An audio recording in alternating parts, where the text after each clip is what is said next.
요한복음 7장에서 예수님이 누구든지 목마르거든 다 내게로 와서 마셔라. 이렇게 초막절 마지막 날에 예수님께서 이렇게 큰 소리로 선포하셨죠. 많은 사람들이 모였을 때 그 가운데서 예수님이 이렇게 크게 외치셨어요. 예레미야서에 보면 구약에 하나님이 이스라엘 백성을 향해서 그들의 가장 큰 죄 두 가지를 말씀하셨는데, 그것이 뭐냐면 생수의 근원 대신 여호와를 버린 것, 그리고 두 번째는 스스로의 웅덩이를 팠다는 거죠. 그러니까 생수의 근원 대신 하나님, 그러니까 생명수를 주시는 분, 그 하나님을 버리고 스스로 웅덩이를 팠다는 거죠. 채우지도 못하는 웅덩이지만 자기들 힘으로 자기들의 힘으로 살겠다는 어떤 그런 것을 가졌다는 거죠. 그것이 이스라엘이 가지고 있는 가장 큰 두 죄악이라고 하나님께서 예레미야를 통해서 말씀하셨죠. 그러니까 자기 자신을 의지하고 자기 자신의 의를 구하고, 그쵸? 자기의 이 땅에 어떤 부와 힘을 얻는, 그쵸? 하나님을 떠나서, 그것이 이스라엘 백성이 저지른 가장 큰 두 죄악이라고 주님께서 말씀하셨죠. 그런데 오늘 우리가 7장에서 본 목마른 자들아 다 내게서 와서 마셔라, 그 말씀도 사실은 구약에서 하나님께서 말씀하셨던 그 말씀을 사실은 예수님께서 다시 한번 말씀하시는 거예요. 보면 이사야서 55장 1절부터 3절까지 제가 한번 읽어볼게요. 오라 너희 모든 목마른 자들아 물로 나오너라. 돈 없는 자도 오라. 너희는 와서 사 먹되 돈 없이 값없이 와서 포도주와 젖을 사라. 너희가 어찌하여 양식이 아닌 것을 위하여 은을 달아 주며 배부르게 하지 못할 것을 위하여 수고하느냐. 내게 듣고 들을지어다. 그리하면 너희가 좋은 것을 먹을 것이며 너희 자신들의 기름진 것으로 즐거움을 얻을 것이라. 너희는 귀를 기울이고 내게로 나와 들으라. 그리하면 너희의 영혼이 살리라. 내가 너희를 위하여 영원한 언약을 맺으리니 곧 다윗에게 허락한 확실한 은혜니라. 이렇게 말씀하고 있거든요. 그러니까 예수님이 이사야서에 있는 말씀을 다시 한번 말씀하시는 거죠. 그 앞에 우리 요한복음에서 봤던 것처럼 목마른 자들 다 나에게서 와서 먹어라 라고 말씀하셨는데, 그 말씀을 의미하는 게 뭐라 그랬죠? 우리가 하늘에서 내려온 떡으로 예수님이 자신을 말씀하시면서, 그쵸? 썩어질 양식을 위해서 일하지 말라라고 얘기하셨잖아요. 근데 이사야서 55장에도 똑같이 예수님께서 그 말씀을 인용해서 배부리지 못할 것을 가지고 왜 돈을 치르냐 이런 말씀이 있잖아요. 그래서 그 말씀을 뜻을 3절에서 이렇게 풀어주시잖아요. 너희는 귀를 기울이고 다 내게로 와서 들으라. 그러면 너희 영혼이 살리라. 이렇게 말씀하시는 거죠. 그래서 예수님은 율법으로 백성들이 살 수 있는 게 아니라 하나님의 은혜로 살 수 있는 것이니까 하나님께 나와서 예수님이 전하는 말씀을 듣고 그러면 너희 영혼이 살리라, 이런 말씀을 하신 거죠. 사실은 그 이사야의 말씀을 예수님께서 우리 요한복음에도 똑같이 말씀하시고 있는 것을 볼 수 있습니다. 그리고 그 초막절이 아마 지난 이후에 사건인 것 같아요. 그쵸? 사람들이 다 집으로 돌아가고 예수님은 감람산으로 가시니라 아마 기도하러 가셨던 것 같아요. 그리고 아침에 예수님이 성전에서 가르치고 계시는 때 서기관들과 바리새인들이 음행 중에 잡힌 여자를 데리고 온 거예요. 그러니까 아침에, 그리고 정확하게 어떤 어떤 연유인지는 알지 못하지만 가늠한 현장에서 잡힌 여자를 데리고 성전으로 예수님한테 데리고 나온 거죠. 그래서 이 사람들이 예수님께 묻는 거죠. 여자가 간음하다가 현장에서 잡혔다. 그러니까 현장에서 현행범으로 잡힌 거죠. 그래서 모세는 율법에 이 여자를 돌로 치라 명하였다라고 얘기하는 겁니다. 예수님께 이렇게 말하는데, 그럼 예수님은 어떻게 하기를 원하십니까? 이렇게 물어보는 거죠. 근데 이 사람들이 자기들이 율법도 알고, 그렇잖아요. 이 레위기의 말씀인데, 그렇죠? 가늠한 자는 둘 다 죽이라고 그랬거든요. 돌로 쳐서. 그러면 자기들이 율법도 알고 그러면 이미 해결을 했거나 자기들이 심판을 했거나, 그런데 자기들이 그렇게 할 의도는 없고 예수님을 공격하고 싶어서 이 여자를 데리고 온 거죠. 어디로 데리고 왔냐면 그것도 성전으로 데리고 온 거죠. 예. 그런데 예수님께서 뭐라고 하시냐면 바닥에 뭔가를 이렇게 손가락으로 쓰셨어요. 근데 우리는 그 내용이 뭔지는 알지 못해요. 근데 예수님께서 그러고 나서 사람들한테 죄가 없는 자가 먼저 돌로 치라 이렇게 말씀하시고 다시 앉아서 뭔가를 쓰고 계셨어요. 성경에 참 궁금한 내용 중에 하나가 바로 이거예요. 도대체 예수님이 뭐라고 땅바닥에 쓰셨을까? 여러 사람들의 여러 가지 이론이 있습니다. 이 여인과 간음한 사람들의 이름을 썼다는 그런 추측도 하는 사람들도 있고, 아니면 예수님께서 그 율법의 계명들을 땅바닥에 적으셨다고 하는 경우도 그렇게 말씀하는 분들도 있고, 그런데 사실 성경에서 말하지 않는 것은 굳이 저희가 그렇게 알려고 노력하지 않아도 됩니다. 왜냐하면 그것을 꼭 우리에게 알게 하기 위해서가 꼭 우리가 알기 위해서라면 아마 말씀하셨는데 그렇지 않기 때문에 그렇게 자세하게 우리가 파고들 필요는 없는데, 우리가 알 수 있는 건 뭐냐면 예수님께서 땅바닥에 뭔가를 쓰실 때 그 사람들이 그것을 통해서 뭐냐면 자기들이 양심의 가책을 받았다는 거죠. 그거는 확실한 겁니다. 땅바닥에 쓰신 것을 통해서 그랬던가, 아니면 예수님께서 죄가 없는 자는 돌로 먼저 쳐라 라고 했을 때 그 말을 아마 다시 생각했을 때 그 사람들이 양심의 가책을 느꼈거나 아마 둘 중에 하나인 것 같아요.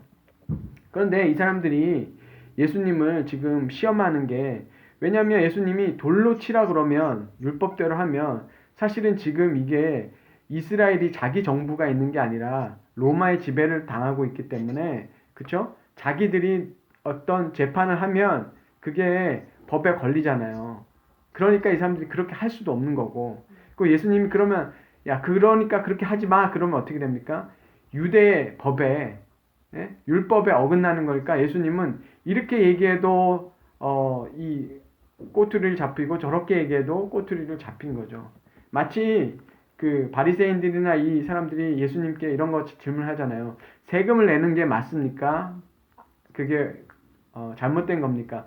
라는 식으로 이렇게 질문을 하는 거죠. 내지 말라 그러면 로마의 법을 어기는 거고, 내라 그러면 어떻게 그 이스라엘 사람이 이방 나라에 그거를 드릴 수 있느냐?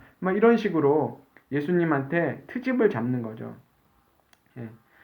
그래서 예수님께서는 이 사람들에게 먼저 죄 없는 자가 돌로 치라고 말씀을 했을 때 그들이 다 그렇죠? 나이 든 사람부터 젊은이네까지 다 이렇게 떠났다는 것을 얘기하고 있습니다. 예. 바로 이 사람들이 그렇게 할 수 있는 거는 이 사건을 보면 율법이 우리에게 어떤 일을 하는지를 사실은 잘 보여줘요. 왜냐하면 율법이라는 게 뭘 한다 그랬죠? 우리의 죄를 드러내는 역할을 한다 그랬어요. 그래서 이 바리새인들이나 이 서기관들은 그쵸, 율법을 잘 지키는 거기 때문에 이 사람들은 자기들이 율법을 잘 지키니까 자기들이 의롭다고 생각하고, 그렇지 못한 사람은 어떻게 하는 거죠? 죄인이고, 이 여자는 당연히 죄죠. 예, 간음하면 그죠, 돌로 쳐서 죽을 그 죄를 지었기 때문에 당연히 죄인이고, 자기들이 생각할 때는 뭐예요? 자기들은 의롭고 이 여자는 죽을 죄를 지은 거고, 그러니까 정죄하는 거죠. 그러니까 율법이라는 것은 사람한테 죄를 묻는 거예요. 너희가 잘못했다라는 것을 분명하게 밝히고 있는 거죠. 그래서 이 사람들이 지금 주님 앞에 그렇게 나왔을 때 예수님께서 아마 이 사람들이 죄인이라는 걸 아마 나타내는, 그 사람들이 깨닫는 무언가를 쓰셨을 것 같아요. 왜냐하면 성경에는 이스라엘 사람들이 어떤 죄를 지었는지 다 나와 있잖아요. 그렇죠? 바로 그것 때문에 이 사람들이 이 여자를 두고 떠날 수밖에 없었죠.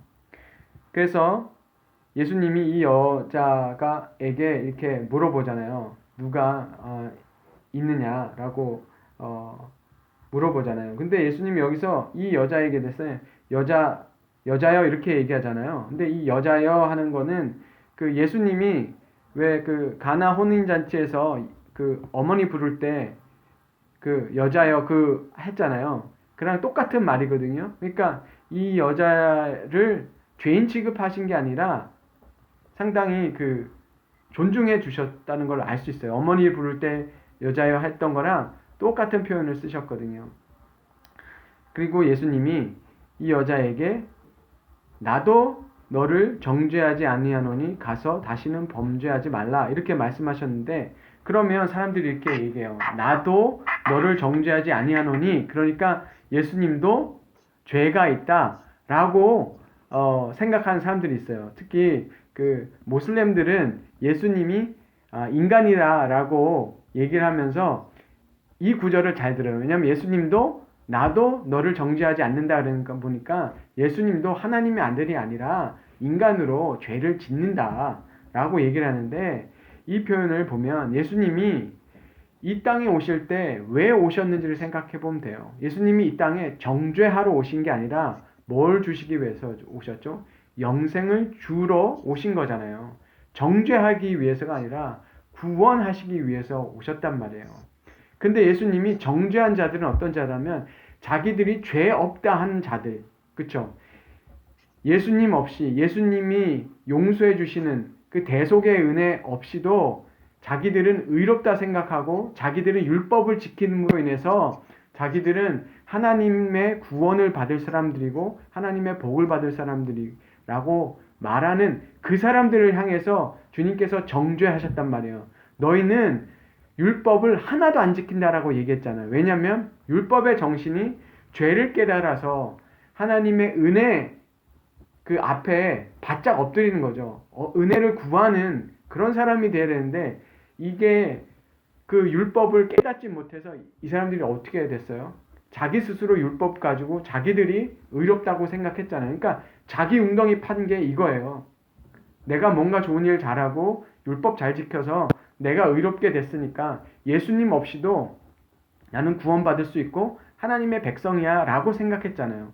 그거를 예수님께서 뭐라고 얘기하셨냐면 악하다고 그랬잖아요. 그걸 악이라고 얘기를 하셨잖아요. 선한 것은 예수님의 말씀을 듣고 그분 앞에 나온다는 거죠. 율법을 통해서 오히려 죄를 깨닫고 더 그 은혜를 바라고 나와야 되는 거죠. 그러니까 38년 된 병자가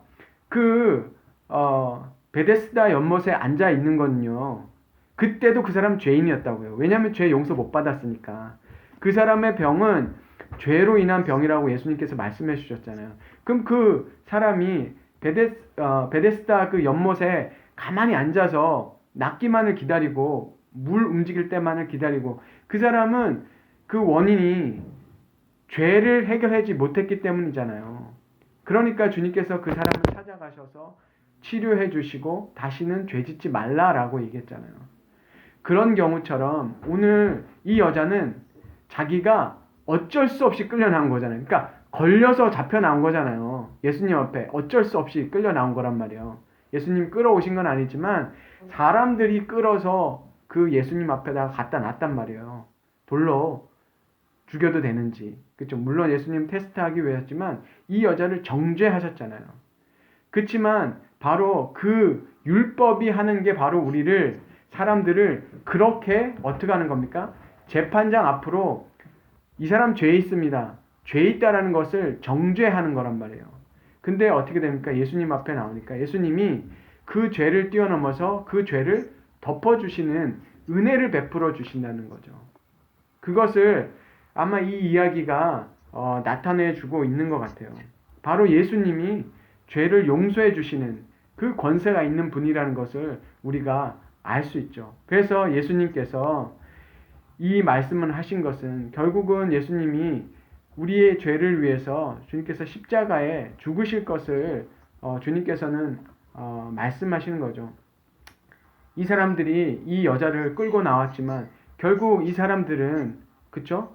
예수님의 앞에 나와서 오늘 우리가 앞에서 말씀한 것처럼 목마른 자, 그쵸? 배고픈 자, 누가 배고픈 자예요? 누가 목마른 자예요? 이 여자를 끌고 나온 이 인간들도 목마른 자고 사실은 배고픈 자고 굶주린 자란 말이에요. 근데 자기들은 문제가 없다라고 얘기하는 거죠. 세상에 제일 고치기 어려운 사람들이 뭐냐면 자기는 죄가 없다, 자기는 문제가 없다는 사람들, 그 사람들 어떻게 병을 고칠 수가 있겠어요? 그러니까 알코올 중독자들을 고치는 그런 그 센터가 있는데 미국에는 AAA라는 데가 있어요. 그 알코올 중독된 사람들이 서로 이렇게 그 모임을 갖고 그 서로 이렇게 격려하면서 술을 끊게 하는, 알코올 중독에서부터 이렇게 치유될 수 있게 하는데, 그 사람들이 하는 첫 번째 단계가 뭐냐면 나는 알코올 중독자입니다. 그거부터 얘기를 해야 돼요. 그거 인정 안 하면 절대 못 끊는 거예요. 똑같아요. 나는 죄인입니다. 이거 어떤 사람들은 되게 싫어요. 교회 가면 맨날 우리 보고 죄인이라고. 그 죄로 인해서 우리가 그 사람을 침울하게 만들고 어렵게 하는 게 아니라 그 상태에 있지만 주님이 우리를 용서해 주시고 우리에게 생명을 주시는 분이라는 것을 알라는 거죠. 그래서 주님이 주시고자 하는 거는, 그래서 계속 주님이 소리치시잖아요. 목마른 자들아 다 내게로 와서 마셔라. 그쵸? 주님께서 생명을 주시고 성령을 주시고, 그쵸? 생수의 근원이라고 하잖아요. 그 주님 앞에 나와라. 그것을 뭐라고 얘기했습니까? 이사야서에서는 귀를 기울이고 나에게 와서 좀 들어라 이렇게 얘기하잖아요. 내 말을 들어라. 하나님의 말씀을 들어라 얘기하는데, 이 율법 가진 인간들이 결국은 뭐예요? 다른 사람들을 데리고 나와서, 그쵸? 자기들이 의로우니까 이 사람 어떻게 할까요? 이런 식으로 한다는 거죠. 그것은 율법을 지키지 않는 아주 그 모습을 그대로 보여주는 거죠. 주님께서 원하신 거는 정죄하시려고 하는 게 아니라 우리에게 생명을 주시기 위해서라는 것을 우리는 이 말씀을 통해서 알 수 있습니다. 그러면 이 여인하고 이 바리새인들과 서기관들 중에 누가 더 복이 있다고 할 수 있을까요? 이 사람들은 그냥 가버렸잖아요. 예수님 앞에 와서 그 영생의 길, 생명을 얻는 길을 물어보는 게 아니라 그냥 가버렸단 말이에요. 그렇지만 이 여자는 비록 그쵸, 간음한 현장에서 죽을 죄를 지었지만, 강제로 끌려 나왔지만 오히려 이 여자는 주님을 만났잖아요. 주님을 만나고 오히려 이 여자는 다시는 죄를 짓지 않는, 그리고 주님이 주시려고 하는 아마 그 생명을, 다른 길을 걷지 않았나 생각됩니다. 만약에 그 여인이 그렇게 했다면 이 여인은 정말 복된 여인이죠. 그렇죠? 인생에 정말 그 나락에서 오히려 인생 역전이 되는 그런 순간이라고 저는 생각합니다. 우리가 율법대로 살아서 다른 일을 정죄하는 그것이 아니라 우리 스스로가 정말 주님 앞에 주님의 은혜와 주님의 생명이 필요한 사람인 것을 깨달았으면 좋겠습니다.